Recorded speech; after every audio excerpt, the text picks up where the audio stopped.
ಎಲ್ಲರಿಗೂ ನಮಸ್ಕಾರ. ಇವತ್ತು IPL 2025 RCB ಗೆಲ್ಲೋದರ ಮುಖಾಂತರವಾಗಿ ಮುಕ್ತಾಯಗೊಂಡಿದೆ.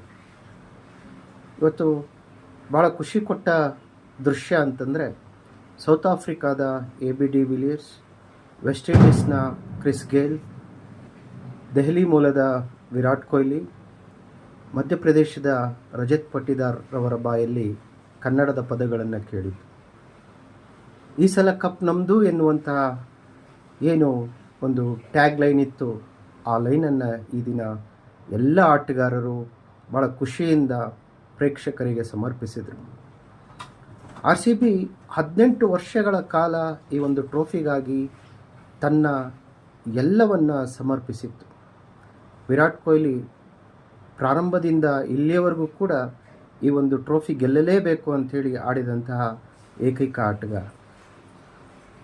ಈ ಹಿಂದೆ AB ಡಿ ವಿಲಿಯರ್ಸ್, ಕ್ರಿಸ್ ಗೇಲ್ನಂತಹ ಘಟಾನುಘಟಿ ಆಟಗಾರರು ತಂಡಕ್ಕಾಗಿ ಗೆಲ್ಲೇಬೇಕು ಅನ್ನುವಂತಹ ನಿಟ್ಟಿನಲ್ಲಿ ಆಟ ಆಡಿದ್ದಿದೆ.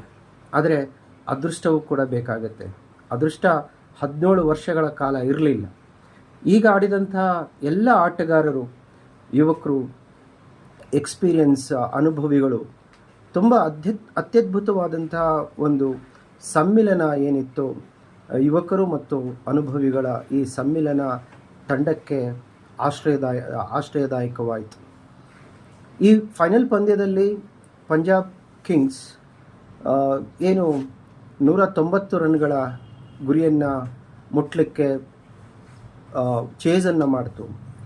ಬಹುಶಃ RCB ಅವರಿಗೆ ಗೊತ್ತಿತ್ತು, ಸ್ಲೋ ಪಿಚ್ ಏನಿತ್ತು ಆ ಸ್ಲೋ ಪಿಚ್ಚಲ್ಲಿ 190 ರನ್ಗಳು ಭಾಳ ದೊಡ್ಡ ಮೊತ್ತ ಅಂಥೇಳಿ. ಯಾಕೆ ಅಂತಂದರೆ ಮೊದಲು ಬ್ಯಾಟಿಂಗ್ ಆಡಿದಂಥ RCBಯಲ್ಲಿ ವಿರಾಟ್ ಕೊಹ್ಲಿ 43 ಓಟಗಳನ್ನು ಗಳಿಸಿದ್ದು ಬಿಟ್ಟರೆ ಎಲ್ಲರೂ ಕೂಡ ಮೇಲಿನ ಕ್ರಮಾಂಕದಲ್ಲಿ ಆಡಿದಂಥ ಆಟಗಾರರು 20, 24, 17 ಹೀಗೆ 2 ಅಂಕೆಯನ್ನು ತಲುಪಿದ್ರು. ಆದರೆ ಹೆಚ್ಚು ಓಟಗಳನ್ನು, ಹೆಚ್ಚು ರನ್ಗಳನ್ನು ಗಳಿಸಲಿಕ್ಕೆ ಸಾಧ್ಯ ಆಗಿರಲಿಲ್ಲ. ಮತ್ತು ಇನ್ನೂ ಭಾಳ ಮುಖ್ಯವಾಗಿರ್ತಕ್ಕಂಥ ವಿಚಾರ ಏನು ಅಂತಂದರೆ RCBಯ ಮೊದಲ ಇನ್ನಿಂಗ್ಸ್ನ ಕೊನೆಯ 3 ಓವರ್ಗಳಲ್ಲಿ ಕೇವಲ 22 ಅಥವಾ 23 ಓಟಗಳು ಮಾತ್ರ ಬಂದಿತ್ತು. ಬಹುಶಃ ಆ ಒಂದು ಏನು ರನ್ಗಳ ಕೊರತೆ ಕಾಣಿಸ್ತಾ ಇತ್ತು. ಕೊನೆಗೆ RCBಗೆ ಗೆಲ್ಲುವ ಸಾಧ್ಯತೆಗಳನ್ನು ನಿಚ್ಚಳ ಮಾಡ್ತಾಯಿದ್ರು. ಯಾಕಂದರೆ ಯಾವಾಗ ಪಿಚ್ನಲ್ಲಿ ಸ್ಲೋನೆಸ್ ಇರುತ್ತೆ, ಅಂದರೆ ಚೆಂಡು ಬಿದ್ದು ನಿಧಾನಕ್ಕೆ ಬರುತ್ತೆ, ಬ್ಯಾಟಿಗೆ ಬರೋದಿಲ್ಲ, ಬ್ಯಾಟ್ಸ್ಮನ್ಗಳಿಗೆ ಕಷ್ಟ ಆಗುತ್ತೆ ಚೆಂಡನ್ನು ರೀಡ್ ಮಾಡಿ ಹೊಡಿತಕ್ಕಂಥದ್ದು. ಆ ನಿಟ್ಟಿನಲ್ಲಿ ಪಂಜಾಬ್ ಭಾಳ ಬೇಗ ಆಲ್ಔಟ್ ಆಗ್ಬೋದು ಅಂಥೇಳಿ ನಿರೀಕ್ಷೆ ಇತ್ತು. ಪ್ರಾರಂಭದಲ್ಲಿ ಪಂಜಾಬ್ನ ಆರಂಭಿಕ ಬ್ಯಾಟ್ಸ್ಮನ್ಗಳು ಉತ್ತಮವಾದಂಥ ಆರಂಭವನ್ನೇ ತಂದುಕೊಟ್ರು. ಆದರೆ ಪ್ರಿಯಾಂಶ್ ಆರ್ಯ ಅವರ ಏನು ಒಂದು ಕ್ಯಾಚ್ ಏನಿತ್ತು, ಸಾಲ್ಟ್ ಹಿಡಿದಂಥ ಕ್ಯಾಚ್, ಬೌಂಡ್ರಿ ಆಚೆಗೆ ಹೋಗಿ ಮೇಲೆ ಎಗರಿ ಒಳಗಡೆ ಬಂದು ಹಿಡಿದು ಎಸ್ತಂಥ ಕ್ಯಾಚ್ ಮ್ಯಾಚನ್ನು ಒಂದು ರೀತಿಯಲ್ಲಿ ಟರ್ನ್ ಮಾಡ್ತು. ಆನಂತರದಲ್ಲಿ ಮಧ್ಯಭಾಗದಲ್ಲಿ ಬೌಲಿಂಗ್ ಮಾಡಿದಂಥ ಕೃಣಾಲ್ ಪಾಂಡ್ಯ ಕ್ರೂಷಿಯಲ್ ಆಗಿರ್ತಕ್ಕಂಥ 2 ಹುದ್ದರಿಗಳನ್ನು ತೆಗೆದುಕೊಂಡ್ರು. ಅದು ಪ್ರಭನ್ ಸಿಂಗ್ ಮತ್ತು ಇಂಗ್ಲೀಷ್ ಭಾಳ ಸುಲಭವಾಗಿ ಚೆಂಡನ್ನು ಬೌಂಡ್ರಿ ಆಚೆಗೆ ದಬ್ತಾ ಇದ್ದಂಥ ಅಥವಾ ಹೊಡಿತಾ ಇದ್ದಂಥ ಇಂಗ್ಲೀಷನ್ನು ಔಟ್ ಮಾಡೋದರ ಮುಖಾಂತರವಾಗಿ ತಂಡಕ್ಕೆ ಗೆಲುವನ್ನು ತಂದುಕೊಡುವಲ್ಲಿ ಪ್ರಮುಖ ಪಾತ್ರ ವಹಿಸಿದರು. ಎಂದಿನಂತೆ ಹ್ಯಾಸಲ್ವುಡ್, ಭುವನೇಶ್ವರ್, ಹಾಗೆ ಯಶ್ ದಯಾಲ್, ಇನ್ನೂ ಪ್ರಮುಖವಾಗಿರ್ತಕ್ಕಂಥದ್ದು ಈ ಪಂದ್ಯದಲ್ಲಿ ಒಂದು ಹೊಸ ಪ್ರಯೋಗ ಏನಿತ್ತು, ಶೆಫರ್ಡನ್ನು ಮಧ್ಯ ತರ್ತಕ್ಕಂಥದ್ದು. ಮೊದಲ ಡ್ರಿಂಕ್ಸ್ ಬ್ರೇಕ್ ನಂತರದಲ್ಲಿ, ಮೊದಲ ಟೈಮ್ ಔಟ್ ನಂತರದಲ್ಲಿ ಆ್ಯಂಡಿ ಫ್ಲೇಯರ್ ಮೈದಾನದ ಒಳಗಡೆ ಬಂದು ಯಾವ ಸಲಹೆಯನ್ನು ಕೊಟ್ಟಿದ್ರು ಆ ಸಲಹೆಯನ್ನು ರಜತ್ ಪಟಿದಾರ್ ನಾಯಕನಾಗಿ ಸ್ವೀಕಾರ ಮಾಡಿ ಶೆಫರ್ಡನ್ನು ಬೌಲಿಂಗ್ಗೆ ತಂದಿದ್ದು ಬಹಳ ಉಪಯುಕ್ತಕಾರಿಯಾಯಿತು. ಯಾಕಂದರೆ ಶೆಫರ್ಡ್ನ ಮೊದಲ ಎಸೆತದಲ್ಲಿ ಇಂಗ್ಲೀಷ್ ಮಿಡ್ ವಿಕೆಟ್ ಕಡೆಗೆ ಬೌಂಡ್ರಿಯನ್ನು ಹೊಡೆದಿದ್ರು. ಆನಂತರ ಪಿಚ್ಚನ್ನು ಅರ್ಥಕೊಂಡಂತಹ ಶೆಫರ್ಡ್ ಬಹಳ ನಿಧಾನಗತಿಯಲ್ಲಿ ಬಾಲನ್ನು ಹಿಡಿದು ಹಾಕುವ ಕಡೆಗೆ ಗಮನವನ್ನು ಕೇಂದ್ರೀಕರಿಸಿದರು.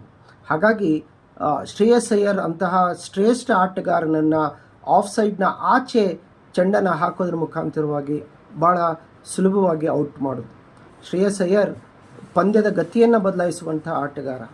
ಅದೇ ರೀತಿ ಆ ಇಂಗ್ಲೀಷ್ ಆಗಿರ್ಬೋದು ಅಥವಾ ಸ್ಟಾಯ್ನಿಸ್ ಇರ್ಬೋದು, ಈ ಥರದ ಉತ್ತಮ ಬ್ಯಾಟ್ಸ್ಮನ್ಗಳೇನಿದ್ದಾರೆ, ಪ್ರತಿಭಾವಂತ ಬ್ಯಾಟ್ಸ್ಮನ್ಗಳೇನಿದ್ದಾರೆ, ಅವರನ್ನು ಸುಲಭದ ತುತ್ತಿಗೆ ಔಟ್ ಮಾಡೋದರ ಮುಖಾಂತರವಾಗಿ ಸುಲಭದ ತುತ್ತಾಗಿ ಮಾಡಿಕೊಂಡ್ರು.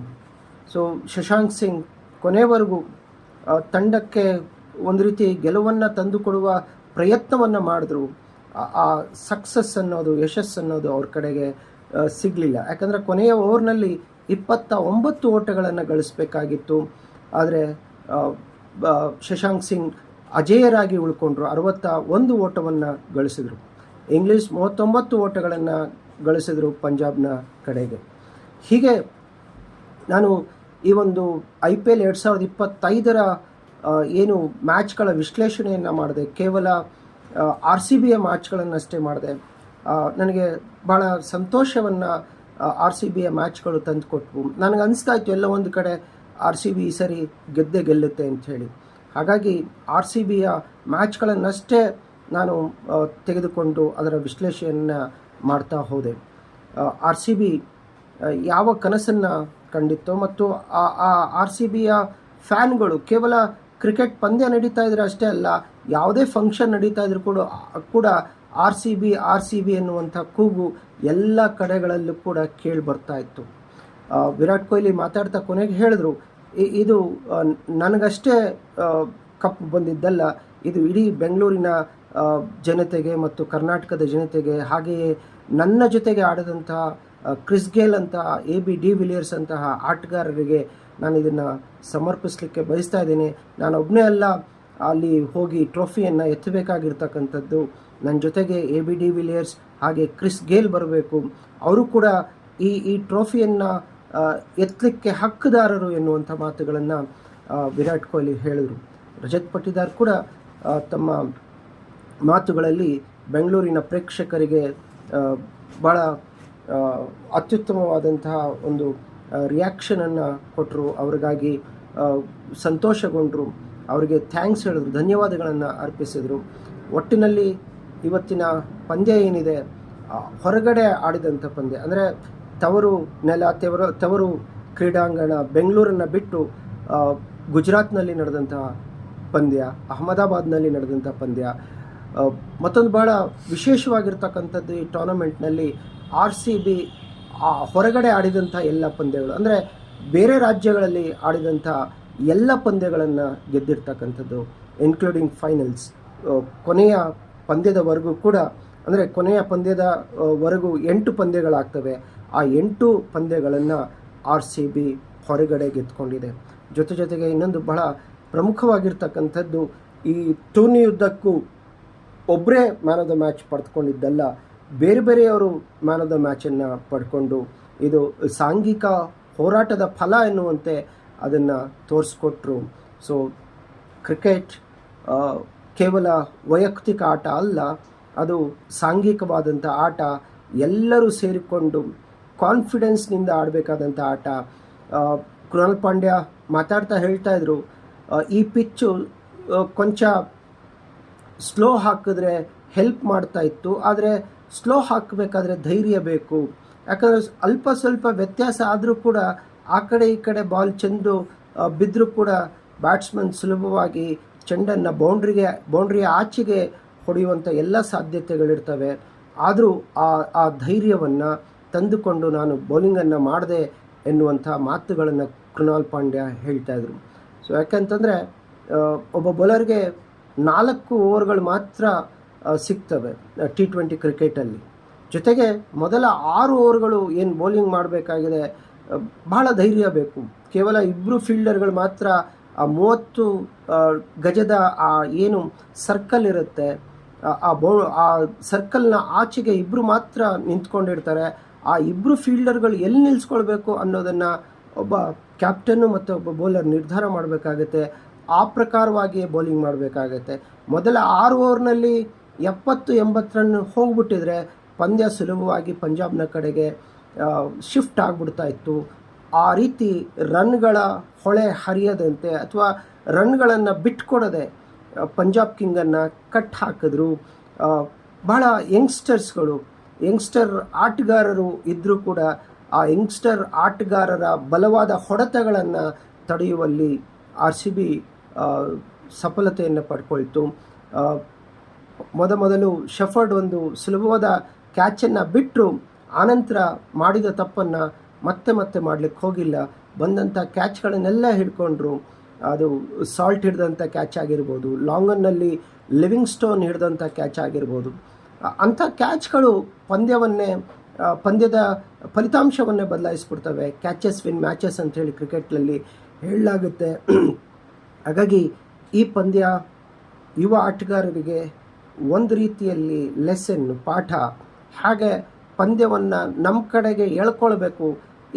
ಈ ಕುತೂಹಲ ಅನ್ನೋದು ಈ ಪಂದ್ಯದಲ್ಲಿ ಉದ್ದಕ್ಕೂ ಇತ್ತು. ಯಾರು ಗೆಲ್ತಾರೆ ಅನ್ನೋದು ಕೊನೆವರೆಗೂ ಕೂಡ ಒಂದು ರೀತಿ ಕಗ್ಗಂಟಾಗಿತ್ತು. ಲಾಸ್ಟ್ 3 ಓವರ್ 50 ರನ್ ಇದ್ದರೂ ಹೊಡೆಯಬಲ್ಲಂಥ ಆಟಗಾರರು ಪಂಜಾಬ್ ಕಡೆಗಿದ್ರು. ಸ್ಟಾಯ್ನಿಸ್, ಶಶಾಂಕ್ ಸಿಂಗ್ ಅಂತ ಆಟಗಾರರು ಸ್ಕ್ರೀಸ್ನಲ್ಲಿದ್ದರು.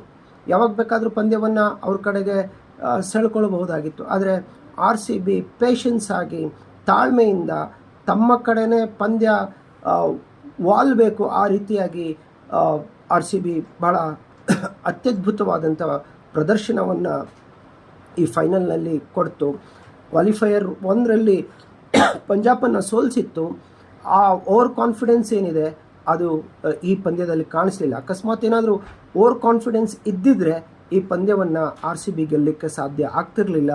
ಸೊ ಅವರ ಲಿಮಿಟ್ಸ್ ಏನು, ಅವರ ಮಿತಿಗಳೇನು ಮತ್ತು ಅವರ ಬಲ ಏನು ಎರಡನ್ನೂ ಕೂಡ ತಿಳ್ಕೊಂಡು ಈ ಪಂದ್ಯದಲ್ಲಿ ಎಲ್ಲ ಆಟಗಾರರು, ಬ್ಯಾಟ್ಸ್ಮನ್ಗಳು, ಬೌಲರ್ಗಳು ಮತ್ತು ಫೀಲ್ಡರ್ಗಳು ಎಲ್ಲರೂ ತಮ್ಮ ಏನು ಕರ್ತವ್ಯ ಇತ್ತು, ತಮ್ಮ ಜವಾಬ್ದಾರಿ ಏನಿತ್ತು ಆ ಜವಾಬ್ದಾರಿಗಳನ್ನು ನಿಭಾಯಿಸಿದರು. ಕ್ಯಾಪ್ಟನಿಂದ ಹಿಡಿದು ಕೀಪರಿಂದ ಹಿಡಿದು ಎಲ್ಲ ಪ್ಲೇಯರ್ಗಳು, ಎಲ್ಲ ಫೀಲ್ಡರ್ಗಳು, ಎಲ್ಲ ಬೌಲರ್ಗಳು, ಯಥಾ ಪ್ರಕಾರ ಸ್ಪಿನ್ನರ್ಗಳು, ಕೃಣಾಲ್ ಪಾಂಡ್ಯ, ಆಮೇಲೆ ಇನ್ನೊಬ್ಬ ಯುವ ಎಸೆತಗಾರ, ಹಾಗೆ ಹ್ಯಾಸಲ್ವುಡ್ಡು, ಭುವನೇಶ್ವರ್, ಜೊತೆಗೆ ಶೆಫರ್ಡ್ ಕೂಡ ಇವತ್ತು ಉತ್ತಮವಾದಂಥ ಬೌಲಿಂಗನ್ನು ಮಾಡಿದ್ರು. ಸುಯಾಶ್ ಶರ್ಮಾ ಸ್ಪಿನ್ನರ್ ಇನ್ನೊಬ್ಬರು ಕೃಣಾಲ್ ಪಾಂಡ್ಯ ಜೊತೆಗೆ ಬೌಲಿಂಗ್ ಮಾಡಿದಂಥ. ಸೊ ಹೀಗೆ RCB ಎಲ್ಲ ಕ್ಷೇತ್ರಗಳಲ್ಲೂ ತನ್ನ ಪ್ರಾಬಲ್ಯವನ್ನು ಮೆರೀತು. ಹಾಗಾಗಿಯೇ ಯಾವ ಪ್ರೇಕ್ಷಕರು RCB ಗೆಲ್ಲಬೇಕು ಅಂಥೇಳಿ ಬಯಸ್ತಾ ಇದ್ರೋ ಅವರ ಆಸೆಯನ್ನು RCBಯ ಆಟಗಾರರು ಪೂರೈಸಿದ್ದಾರೆ, ಈಡೇರಿಸಿದ್ದಾರೆ. ಸೊ ಹೀಗೆ ಇವರ ಯಾನ ಮುಂದುವರಿಲಿ ಮುಂದಿನ ಸೀಸನ್ನಲ್ಲೂ ಅಂಥೇಳಿ ಬಯಸ್ತಾ ಈ IPL 2025 ಇಲ್ಲಿಗೆ ಮುಗಿಸೋಣ. RCB ಗೆಲ್ಲೋದ್ರ ಮುಖಾಂತರವಾಗಿ ಇದರ ಒಂದು ಶುಭಾಂತ್ಯವನ್ನು ಮಾಡಿದೆ. ಸೊ ನನ್ನ ವಿಡಿಯೋಗಳನ್ನು ತಾವೆಲ್ಲರೂ ಕೂಡ ನೋಡಿದ್ದಕ್ಕಾಗಿ ಧನ್ಯವಾದಗಳನ್ನು ಸಮರ್ಪಿಸ್ತಾ ಇದ್ದೇನೆ. ನನ್ನ ಯೂಟ್ಯೂಬ್ ಚಾನಲನ್ನು ಸಬ್ಸ್ಕ್ರೈಬ್ ಮಾಡಿ ಅಂತೇಳಿ ಕೇಳ್ಕೊಳ್ತಾ ಈ ವಿಡಿಯೋವನ್ನು IPL 2025 ಈ ಕೊನೆಯ ವಿಡಿಯೋವನ್ನು ಮುಗಿಸ್ತಾ ಇದ್ದೇನೆ. ಧನ್ಯವಾದಗಳು.